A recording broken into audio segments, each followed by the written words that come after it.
is too. All right. Good afternoon. Wow. I went back to alphabetical. It's been a Yeah. while. Let's try that again, the new way. Good morning, good afternoon, or good evening, and welcome to the. Now, wait a minute. I used to do it. I was alphabetizing it. I don't. Yeah, Wow. but we wanted to get it to morning, We wanted it afternoon, evening. chronologically. Yeah. Okay, great. See, listener, you're getting the outtakes here. So let's go back to alphabetical or chronological. Good after. Wow, I can't even You say can it do anymore. it. I promise you can do it. Okay, in my defense, I haven't done the intro in what? It's been over a quarter, right? Because Yeah. you haven't done it for Take two. Good morning, good afternoon, or good evening, and welcome to the Blurring the Lines podcast, episode 252. You would think after me doing this 126 times, I would get this right. But anyway, I am your host, Peter Nikolaidis, and joining me as always is my co-host, his name. Wait, His name. Oh, Adam Bell. That's me. How's it going, Peter? You got the important part. You knew who you were. That much. Okay. All right. Full confession time here now. Have you ever had any experiences when you didn't? Like, have you ever gotten, I got so drunk I didn't know my own name? Anything like that? Hit your head, boxing class? No, never. I've never been hit. Oh, well, I take that back. In football, I got hit so hard one time that I was playing B team against the A team. So I was the smaller football player at the time, and I got leveled by a guy. His name was Train. That was his nickname, Train. And when I got up, when I got up off the ground, I followed him back to the huddle. I went back to the offensive huddle. Like, yes, master. I was confused. Well, speaking of that, I have two little dogs with me today, and one of them is I'm outside. I don't know if you can tell this watcher or listener, viewers or listener, but I've got my nice noise canceling mic, so hopefully you can't really tell other than maybe the blurry outdoor background, which is real blurry. Really blurry.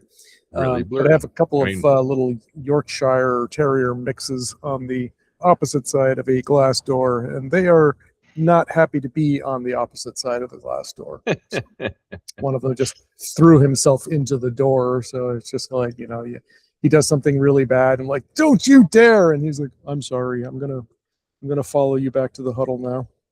Yeah. So what about you? No, I've No. never had that experience. I've been, I had my bell rung a couple of times in Krav Maga. There was one time I was running at a dead sprint in a nighttime heavy rainstorm, and a friend of mine and I were running from our car to the restaurant, and I was full speed running to get out of the rain and ran right into a signpost. Oh, that sounds awful. Fell back down. Had a little bit of an egg on my head, but other than that, no worse for wear. But yeah, so I take that. There was one time I was mountain biking also, and I was going down a really steep logging trail, and it had been logged by those big skidders with tires almost as tall as I am, 4 5 foot tires, and normally those are fun, because they make a pretty decent ruddy ditchy road, which riding down the bikes is kind of cool. And then I got to the part where they had gone horizontally across the trail. Row. And I hit one of those. I hit the second one. I was like, wow, I've got a slow boom. And my front wheel went in and I just augured right over. I landed I caught myself. The handlebars went down below me, but my feet stayed clipped in to the bike. So I went down, caught myself face first and elbows first on the ground, but then my backside scorpion style came back up, You know, couple more inches and I could have really fractured something important. I was hurt. I stayed there for a couple of minutes trying to, you know, make sure that I could move okay. And my AirPods just disconnected. So please hold while a second. All right. My AirPods have reconnected, but I'm still in the right microphone. So that's good. Yep. So I limped my way, you know, once I felt like nothing's broken and stuff, I got up. My bike was damaged. So I happened to be parked not terribly far from there. So it was about a half mile to a mile walk back to my car. Mm-hmm. And I did that and was like, all right, maybe it's time to be a little more careful. So, Yeah. You know, it's not that I didn't think at the time that I was doing anything crazy, right? I didn't think like I'm gonna go and show cowabunga. You know, I was going down a trail that I had been down a good number of times, and I was like, all right, this is good. It's just that the trail had changed significantly. So, and I think we've probably talked about it on the podcast before. I have only been like drunk one time. I say that was the first and last time that I ever got so drunk that I threw up. Yeah. That has happened once in my life. That will happen a total of once in my life. That was good enough. Yep. I don't know. It's not the words I would use to describe it, but okay. Yeah. You know? Well, you don't have to do it again. So the Bingo. experience left a mark. Yeah. So yeah, it left a mark on the inside of my stomach lining, I think. So what's new? What's new on your side? Oh, it's actually been a pretty calm and uninteresting week for me. Really just did work. I had some plans today. That got canceled. I was hoping to see the old new truck being, you know, the 55 being restored, but the mechanic, well, I don't know if you want to, the restoration company where we're going, we had storms come through early in the week and it knocked out their air conditioning. And he's like, yeah, I've got to get this air conditioning fixed in the shop before you can come. And he was dealing with a lot of that. So it's like, yeah, for your comfort or for him and his staff's safety? They are working. I mean, yeah, they work out of that building, and the building in Tennessee at 90 degrees without air conditioning gets hot. Metal building real fast. So. Yeah, I was gonna say. Plus, I didn't know ventilation if that's part of it too. But yeah, of course So I was like, yeah, that's fine. Well, and it's not, a lot of garages. You think, well, so what? The garage door is probably open, and the guys probably have a fan blowing, and they're grease monkeys in the garage. But they run a much cleaner shop. Like it's the floor is that's whatever that smooth epoxy, like the gray. There's no oil, there's no dirt. I mean, I actually don't know how they keep the shop that clean. They must clean every day when they're done, and so it's really immaculately kept. And when they have the truck out, they roll it into the showroom, all the parts, everything that they're working on, they set up and display for us to see. So it's not just you go into the garage and say, yep, that's my truck right there. So he's charging a lot of money, so he does also do a good presentation too. Yeah, well, I've seen one of the videos that you had of it when you, I think when he was like, firing it up again for the first time or something. I forget. Yeah, there was fire. Yeah, we fired up the engine in it. Elizabeth got to start that one, and then there's another video of me kind of looking around the body before it was painted. And so right now, supposedly, I mean, the only thing that we have left to choose is the leather seats and the carpet. And so we were going to pick our materials today, but we didn't get to. Have to reschedule that, but we ought to be getting really close to having a driving vehicle again. Understood. Yeah.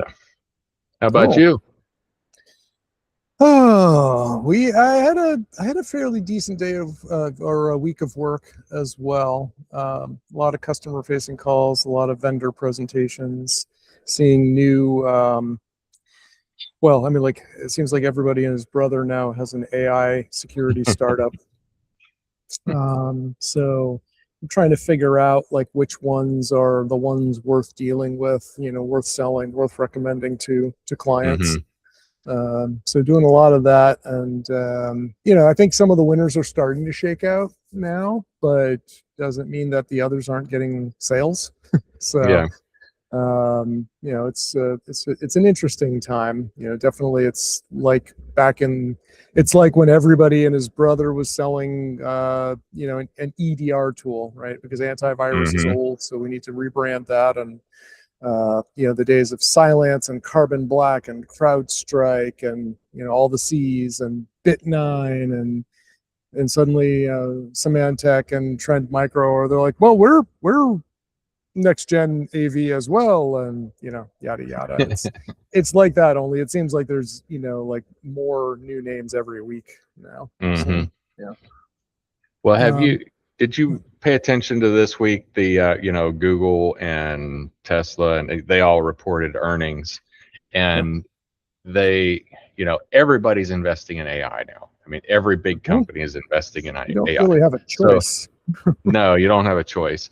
So like Google, they showed a huge profit. Like they Yep. made a bunch of money, but they had to turn around and spend all this money on AI. And here's their development plan for AI. And so they on paper, they don't take as much of a, or they don't have as much of a profit because they're having to take that money and turn around and spend it on AI.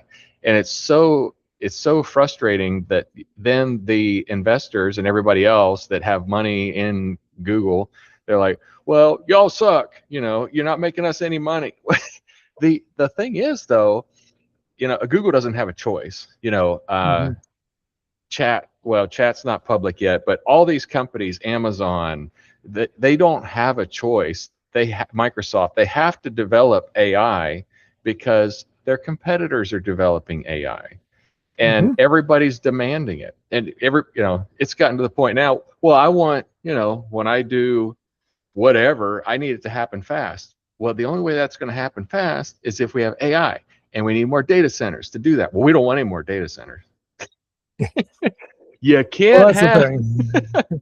I mean, there is a way, right? They could just jack the price up tremendously, and then Mhm. only the Magnificent Seven could afford AI, and you and I, with our little subsidized $20 or $100 or even two hundred Yeah. dollar accounts, would get maybe 4 minutes of AI per month, and we're done. Mhm. So yeah, so we don't want that, but there you go. So Yeah. Yeah. It's a weird thing I mean, society's demanding it, but society is also paying for it too. I mean, they're they're paying for it, and and I don't know how environmentally in touch you are with data centers. I've been in a lot of data centers, and none of them were pumping toxic waste into the ground. well, that's one way to look at it, but they are burning tons and tons and tons and tons of electricity, which is Hmm. powered generally by coal, which is pumping tons and tons of toxic waste into the air. Right. So you get caught one way or the other, but Yeah. it's like, Yeah. Well, I mean, they're they're just going to sort it out. I mean, we don't want nuclear, but nuclear is a well, very very nuclear clean done source. done right, nuclear can be okay. Hmm. I'm okay with nuclear if it is properly regulated and monitored. Hmm. And, doing things like cutting corners and, just letting it go everywhere is not okay with me. Yeah. But frankly, it's a nice, very sunny and moderately windy day here in Massachusetts. And I can see one wind turbine, which is about half mile from my house, Hmm. and it is cranking out. I can't see how fast it's going relative, but I can feel the wind and I can see that thing's pumping out energy. and I can open up my app to see what things are like in Vermont right now, and see how much my solar panels are cranking out. So we have options, right? And we could definitely, if I could talk to the if we could figure out how to split it up and stuff, this house would be a wonderful place for solar panels. And solar panels on my rental across town. It's a flat roof. We could put all kinds of stuff up there. So there's we have alternatives, but we like to dig stuff out of the ground because we've always done it that way. And there you go. Yeah, well, it is cheaper relative to the alternative energies, and that's why we keep doing it. But it is because we don't want to invest right now to change. But number one, there's a finite amount, and number two, the alternatives don't kill you. Yeah. So it's like, yeah, but we have this right now. Like, and yeah. Well, and if we were like, okay, if there was like this master plan, which there's not, but if there was like this master plan of, okay, the globe has this much coal that we have access to, and when we reach this particular resource management point, we stop, or we overlap. We start doing this alternative energy source because this is going to be the only way to go, and we're going to diminish coal, and we need to have a reserve of coal at some point just in case. And then we move over. But there's no plan like that. We'll just suck it dry, and when it's dry, then we'll have to come up with a new solution. We'll panic. Yeah. Yep. We will be in reactive panic mode, and then we'll try to find a solution at that point, because that's the way we work as human beings. So happy. On such a happy note. Well, an interesting fact about nuclear energy is it's actually a great big steam plant. I'm sure you knew that, but I didn't know that when I was younger. Like, how do we, what do we make nuclear reaction and it just creates electricity? No, we actually heat water and make steam. That's how a nuclear plant works. Yeah, I'm like, oh, well, that's kind of boring. We just got to make a turbine spin. That's it. Yeah, but again, there's one of them doing it on its own right over there. Oh man. All right, so we've talked. That's the energy production portion of the podcast. Yeah, that was. I love how the in the show notes the podcast checklist is here. Yeah. That's great. How you been sleeping lately? I generally really sleep well. That is a blessing. Yeah, it is. The only thing that will keep me from sleeping well is dehydration, or if I've had a Red Bull. It'll keep me from sleeping well for up to 48 hours.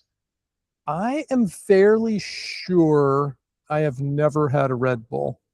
I may be wrong about. I may have had one like 20 some odd years ago, but I'm fairly certain I've never had a Red Bull. I had on occasion I have had 5-hour energy drinks, which is adjacent, same idea. Yeah. I remember I had one of those one afternoon. This was like 2011. I was driving down from Boston, or from Vermont to Boston, to see my girlfriend, and I was, a little nodding off. I'm like, all right, I think I had half of one.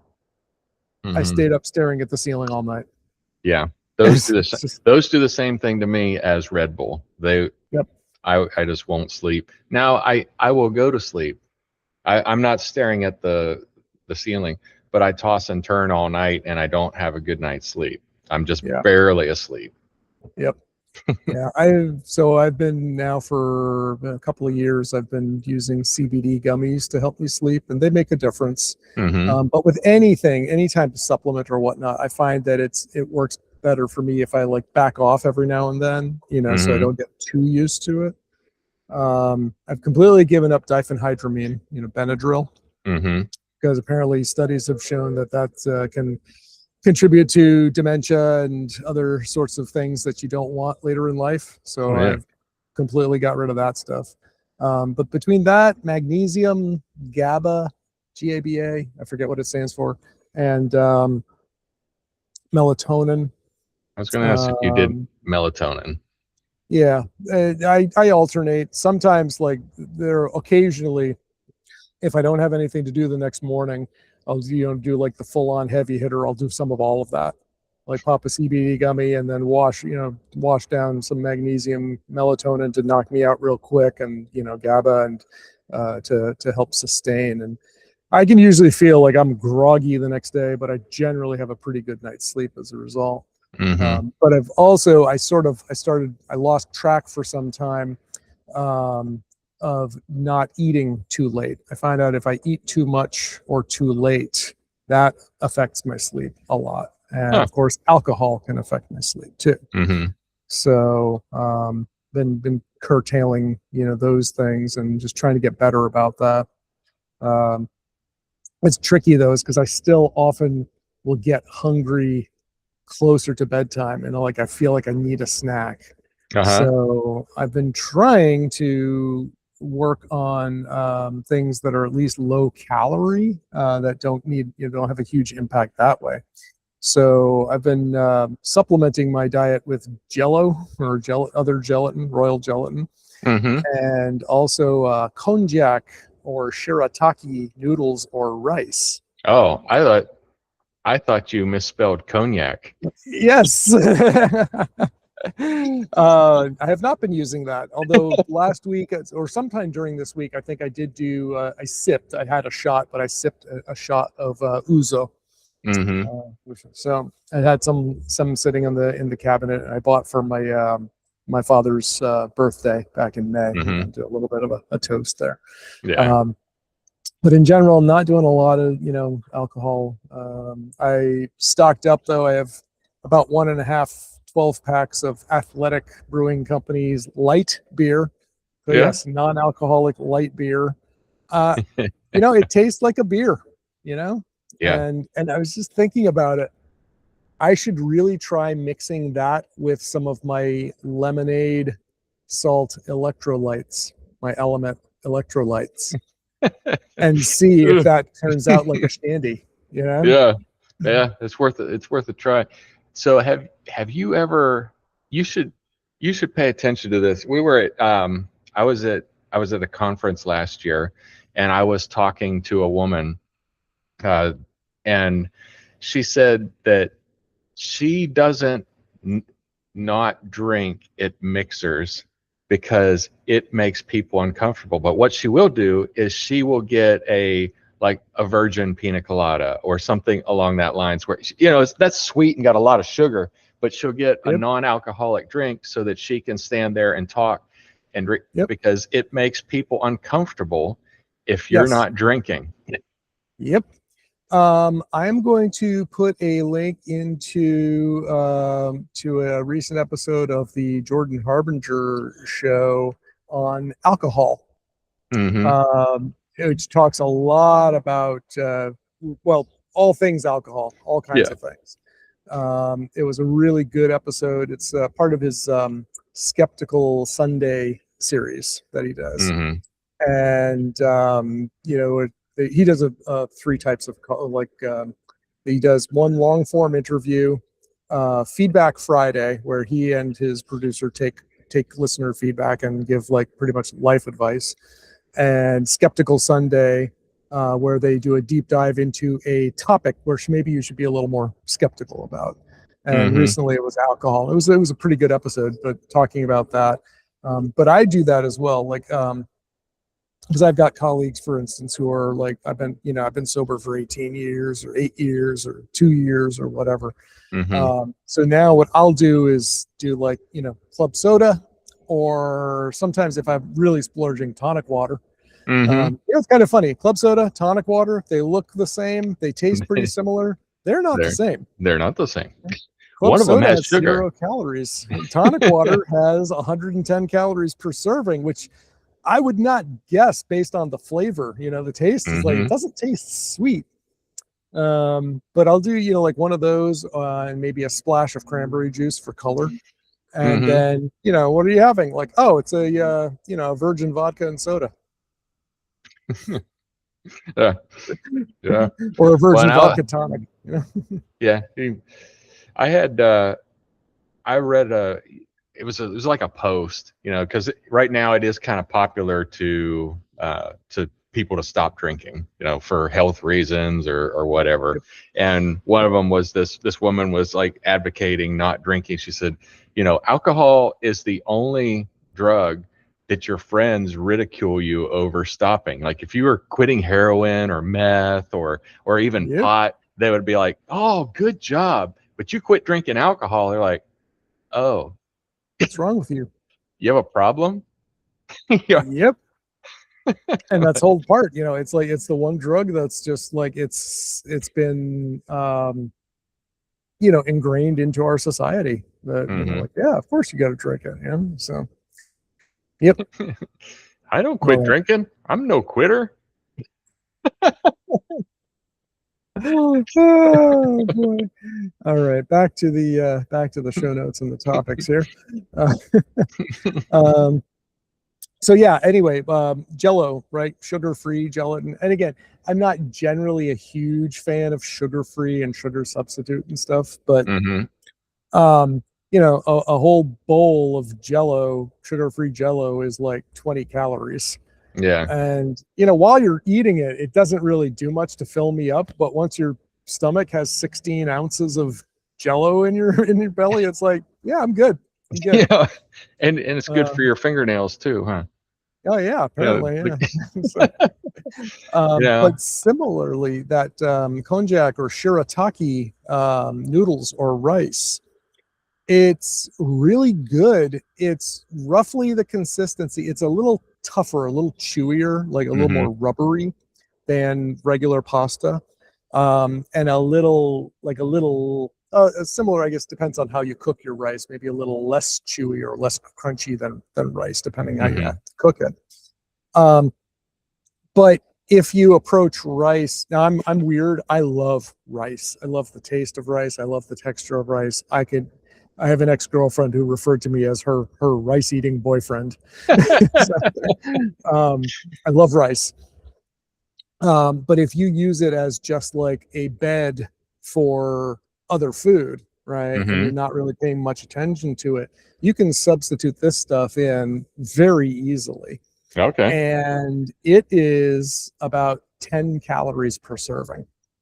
Oh, And wow. I'm talking about serving is comparable, like a cup, like comparable to a cup of cooked rice. Wow. So I'm doing that, and it's all vegetables, and so I haven't looked. I feel like I should look into like the production method to just see, like, are we talking like Doritos level of processing, which is what makes it what it is. But for right now, I'm treating it as a high volume, low calorie food. Even like less, like a comparable volume of lettuce has more calories than this stuff does. Of course, it also has more fiber and probably more vitamins, etc. too. Okay. But that's a trick that I've been using to make up for those days when I eat like an entire bagel as part of a meal. So, Well, at night, I generally don't get hungry at nighttime. Um, After I eat, I mean, we eat, but we don't eat dinner until about 6:30. Mhm. And so I mean, we're usually eating at 6:30, done by 7, and then I just don't have an appetite to eat again. But if I do, it really depends on how hungry I am. But we keep little bits of cheese, like small single portion cheese, and Mhm. I'll eat a cheese. And I don't know, kind of the way that I look at it, because cheese has plenty of calories in it, and if I avoided the calories, I would not, I would be hungry and kind of I'd have Yeah. less options. So, but Yep. I either go with a cheese. I try to avoid the sugar. I'm okay with the protein, but I will avoid the sugar before bed. So Yep. I might get a little piece of cheese, or we've got turkey sausage in the um in the refrigerator that they're little links, probably about 6 inches long, and Mhm. you get a whole pack of them, I'll eat one of those or a piece of cheese, and that'll do me when I'm I've got to do something. If I'm really hungry, I'll actually eat a yogurt. Has sugar in it, but it has. Yeah, well, it can. I mean, well, even regular yogurt, plain yogurt, is going to have some sugar, right? But you can have it unsweetened, right? Yeah. Like plain Greek yogurt, which I'm weird. I can just eat that. So sometimes I'll put a little bit of salt, spray a little olive oil on it, and like, I'm just having tzatziki. There you go. Yeah. Well, and I have, talking of the things that you sleep aids, I have taken melatonin, and it really knocks me out. I mean, and it's a little tiny pill. I mean, it's like 10 milligram. I mean, or even 5 milligram. It's small, and it makes me go to sleep, but I don't really need it. But when I do want a deeper sleep, that really takes me to a deeper sleep, and I do have a better night's sleep, even though I generally have a good night's sleep on a regular night. My Apple Watch tells me, it's like, oh, you had really good sleep, and it's and it's right. But when I take melatonin, I might hit like a 97 because I don't move. But normally I get like really good sleep. Yeah, like between an 87 and a 92 is kind of like my normal. Yep. So. Yep. Interesting. Yeah, on the sleep topic, that's a sore subject with me and my Garmin. The Garmin watch never seems to think that I had good enough sleep. And the same exact data feeds into Apple Health, and Apple's like, good job, you did good, and the Garmin's just like, you could do better. It's always like that. Speaking of that, Garmin just released a new product, the Circa Smart Band. This looks like a direct competitor / ripoff to Whoop. No screens, no distractions. Probably like 47-year battery life. That kind of thing. So it's kind of interesting. Unlike Whoop, however, Garmin's claim to fame is there's no subscription, whereas Whoop wants a subscription. So, yeah. Okay. Anyway, just really on the whole, topic of fitness trackers and things like that. So, okay, easy peasy there. Let's see what else we got. Sleep. The podcast checklist is here. Bailed out of a bad trade. You want to talk about trading? I do want to talk a little bit about trading. So, as you know, you've been mentoring me on trading stock options. And overall, knock on wood, I am still up. I'm making profits, so that's good. I'm still learning. I'm not doing the same volume that you're doing. I think I'm doing maybe half as many trades, and I'm guessing maybe when I do, they're probably around 1/10 of the volume you're doing, I'm guessing, or that's yeah. But I went in today and I had a position that, as you may recall, was set to expire today. And I was like, okay, what are my options? All right, I could roll it, but I knew you had done this little trick where you adjust the price, that you would pay for it here. And I was like, okay, I didn't really understand that. And I had tried to do that once and it didn't, no bites, didn't do anything. So I sat down with Claude today and I was like, all right, let's analyze this. Let's see, my friend tells me he was in this situation and he adjusted the price for this. And it's like, okay, well, when he says he sold it at this, what do you mean? Yada, yada. Well, actually, I think he bought it back at this price. He might've inverted, but given this was a bear versus a bull, you could sometimes invert the terminology. And I had this little, digging into it. I was like, okay, I'm starting to see what's going on here. Yeah. You're actually buying it back. You're buying back your position. Buying it back. Yeah. So I was like, all right, so let's work on that. And then he also, I see sometimes people will change this number here, but I'm not sure exactly what that means. Like, well, the credit will adjust this and that. I was like, okay, all right. What are my options? Right. I'm like, okay, so Claude, I think I've got an understanding of all these things that we're talking about now. As I see it, I could do nothing, and then this expires and I'm out potentially, a couple $1,000. Oh no, you Uh, win. if I do nothing? As long as Oh, it if it doesn't, as long as it if it doesn't hit the doesn't. money, you don't. Oh, what am I thinking? What am I thinking? Where if I don't? You get to keep Um, 100% of the premium but as wait, long wait, as but you're not in the money. what am I thinking? Oh, but if I was out of the money, then you could lose the No, max that you bet down. We're if you're out of the money, so Yep, if your strike is at 7,400 yep, and the market is at 7,401, yep. You're then good. you keep all the premium. But if Okay, you're you're good. mhm, Okay, but when do you lose though? If you it's down below, you lose if it's down below. So right? at 73.99, that Yep. means you're 1 point into the strike and you lose 1 point 1 point. of the spread that you have determined you're willing to lose. So Okay. for every one contract, you could lose up to $3,000. Okay, so that's So what I was saying, like the max. If the market tanks, if it yeah, really goes market down, tanks. So your right? first strike was 7,400. Yep. Your second strike was 73.70, which is a 30-point spread. And if the Yep. market was at 7,200, Yep. then you are 200 points past, but the Yep. most you could lose is 30 points from your original. So you could Okay. lose 3,000 on a single contract, but that Okay. would be the limit. Okay. So, and it looks as of like at this moment, at 18 minutes before markets close, the S&P 500 SPX is trading at about 7,400. And my position was, what was it? It was like, I think it was like 73.80 or so. Mhm. I was there. Mhm. So, I was working with Claude, and I do have it set so that Claude can tap into my brokerage account. Now, I Mhm. can't make any changes, but it can analyze, and it can actually set up a trade. So, but it won't execute. It can't execute trades, but it Yeah. can put in an order, which you then eyeball and say, yes, I want to do this, or no, this is totally wrong, or You're whatnot. crazy.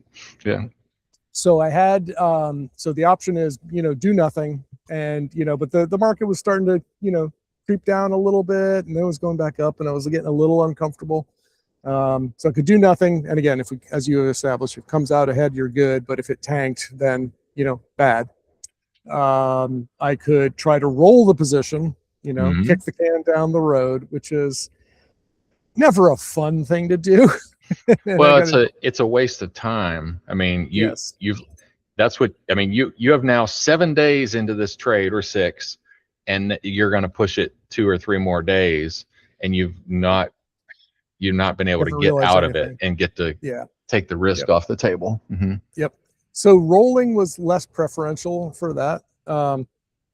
And then Claude said, or we can modify this a little bit right now and, change the buy price. And I was like, okay, well, what if I do that? And it's like, well, if you do that, you're still going to make so much money and stuff. So I was like, you know what?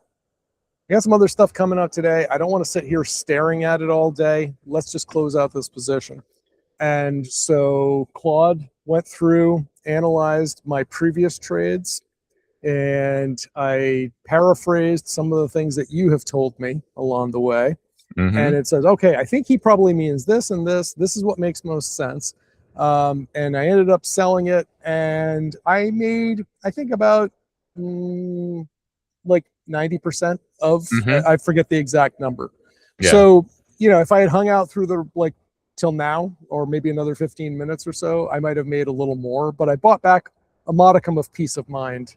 There you go. And, knowing that I got out and Mm-hmm. made money on it, so I was like, all right, that's better. It was a much more pleasant experience than about a month and a half ago, when you were walking me through rolling from bad hotel Wi-Fi while I was on vacation, and not Mm-hmm. feeling at all like I was on vacation. Yeah. So, Well, another good strategy that you can do when you're completely safe and the trade has lingered. So you're out of the money 100, 150, 200. I mean, it's nowhere near you. But you've been in, this is day 7. Well, don't take 75, don't buy it at 75 cents and take $1.05 credit. Set it to 5 cents, because at the end of the day, that trade's going to close no matter what.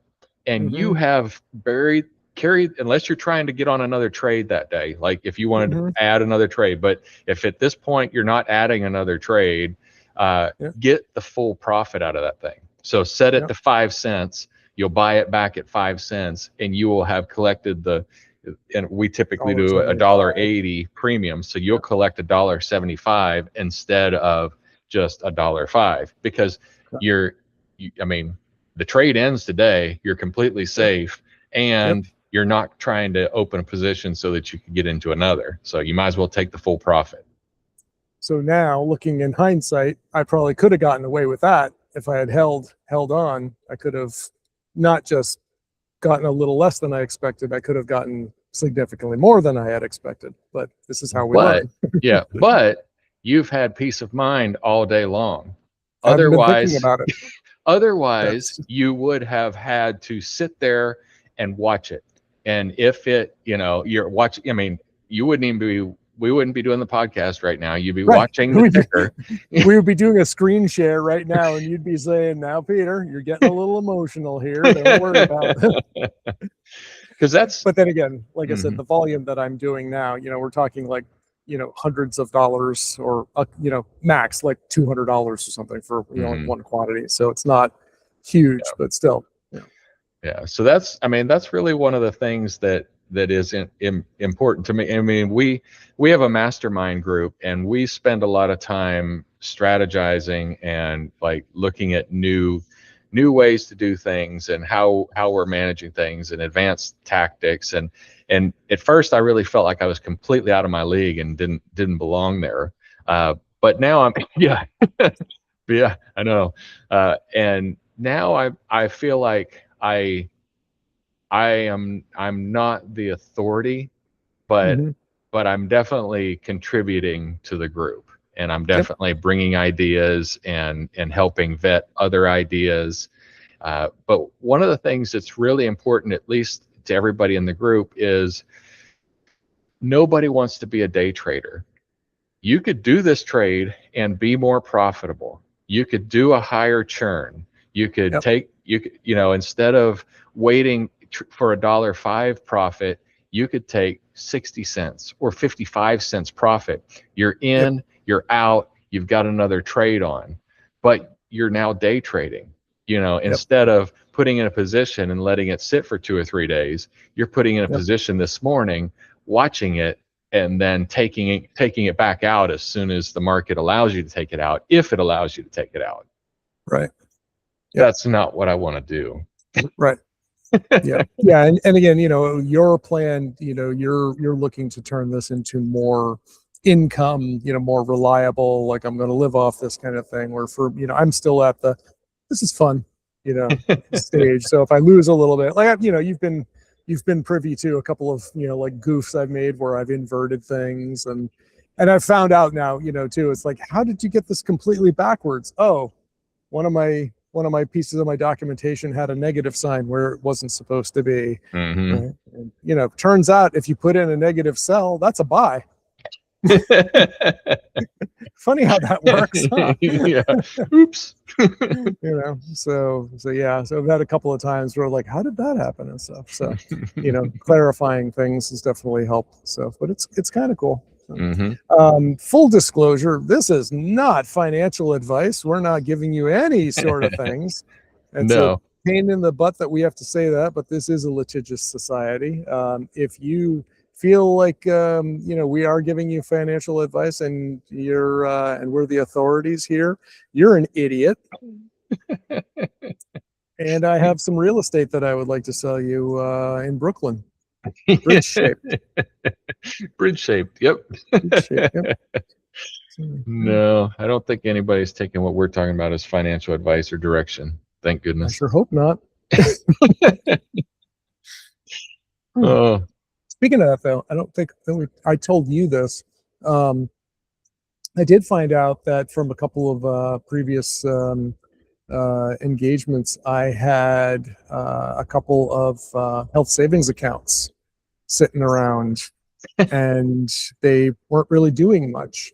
Now, one of them I had chosen to invest all the money in there, and it was in I think I had it in like a target date fund, and it had grown substantially for like well more than what I had put into it. Nice. So I was like, okay, cool.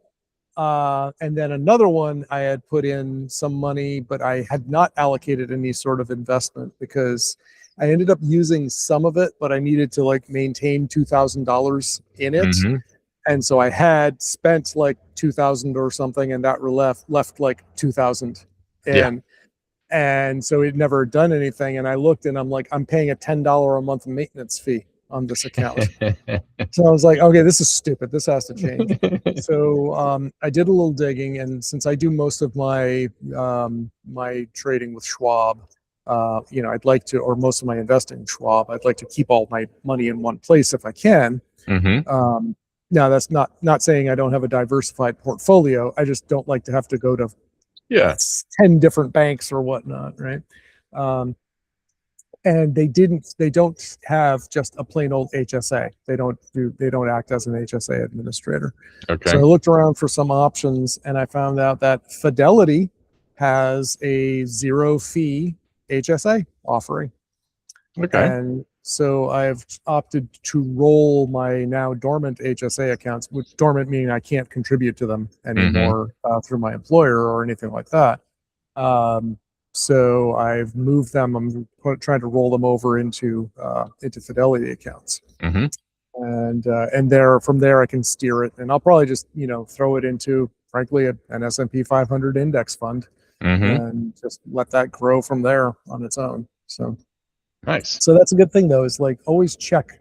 Number one, I tell people, like, if you have an employment, and even if you're an independent contractor, you have your own business, you can still open up investment accounts, and which you can deduct portion of your pay. It's harder. It's easier if you've got a 401k through work, right? But contribute to it, but make sure you look at it and you're not just having the money sit there like a savings account paying you like 0.2% interest or something. So look at your investments. It's not hard, even if you've never done investing before. Just put it in an index fund, or pick when you think you're going to retire, and choose the target date fund that ends closest to your planned retirement date.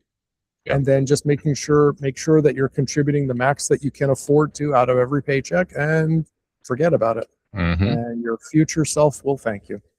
And again, not financial advice. That's financial planning. Yeah, exactly.